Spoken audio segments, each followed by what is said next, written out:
মানুষজনের সাথে কথা বলতে ইফতার করেছি জামতলা বাজার জামা মসজিদে।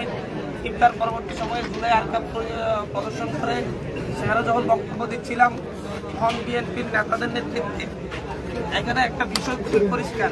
বিএনপি বারবার বাংলাদেশের মধ্যে বহিষ্কার করছে, তারা বহিষ্কার করছে, কিন্তু দেখা যায় যে পদধারী নেতারা যারা যেমন হচ্ছে এখানকার সাবেক এখানকার বিএনপি সভাপতি, সেক্রেটারি, উপজেলা সাংগঠনিক সম্পাদক সহ অনেকের নেতৃত্বেই মূলত হচ্ছে এখানে হামলাটা হয়েছে। তাদের সাথে বহিষ্কৃত নেতারাও ছিল। তারা মানে হচ্ছে সবাই একা, তারা সাদাবাজি করার কারণে বহিষ্কৃত হয়, কিন্তু হচ্ছে মেইন নেতারা তাদেরকে শেল্টার দিয়ে আমাদের উপর হামলা করে।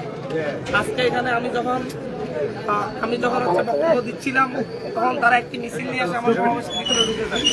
একেবারে ভিডিও সহ আছে তারা কিভাবে আমাদের পায়ে পা দিয়ে হামলা করে। তখন আমি সেখান থেকে বের হয়ে এইদিকে এসে এর প্রতিবাদে ওরা আমাদের লোকজন হামলা করে। তখন আমি এখানে এসে রাস্তায় বসার পরে ওরা ওই দিক থেকে সরে যায়। অনেকেই এসেছে আমার সাথে কথা বলতে, আমি তাদেরকে বলেছি যে আপনারা যারা আমাদের উপর হামলা করেছে তাদেরকে ধরে পুলিশে দিন।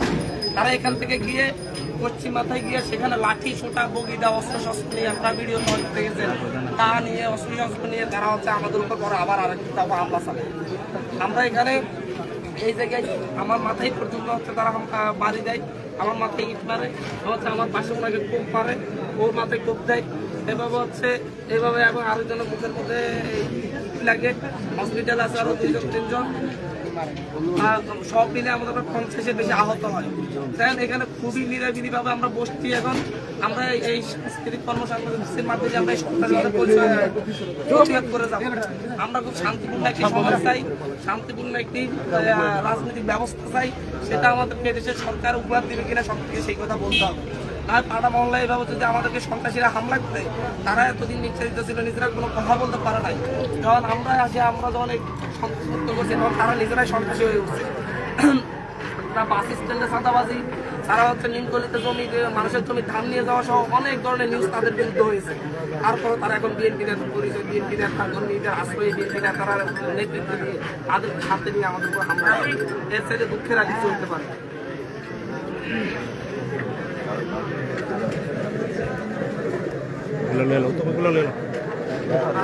আমরা বসে থাকি ভাই, আমরা বসে বসে এলাম, ঠিক আছে।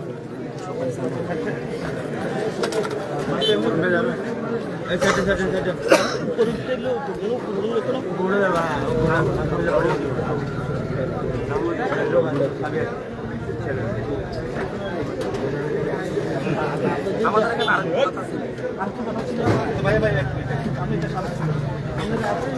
এটা নামো না ডাল ওই যে আমরা হচ্ছে এই যে তুই ফুটিস না, আমরা কাটতে নাম ভিডিওতে পাবেন, সিসি ক্যামেরা আছে, আমার লাইভ আছে। ভাইয়া কি বলতেছে এটা দাও দাও দাও দাও দাও। আরেকটা বিষয় হচ্ছে আমার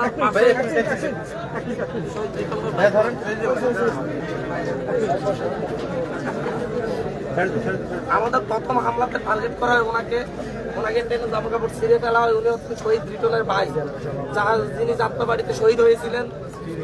সেই শহীদ রিটনের ভাইকে পর্যন্ত তারা হামলা করে।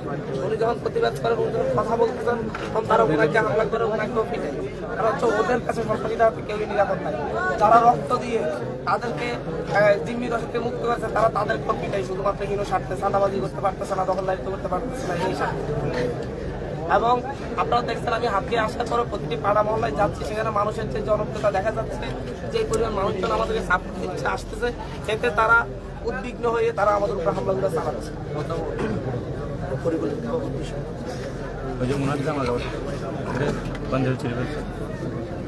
আপনারা একটু গান করেন।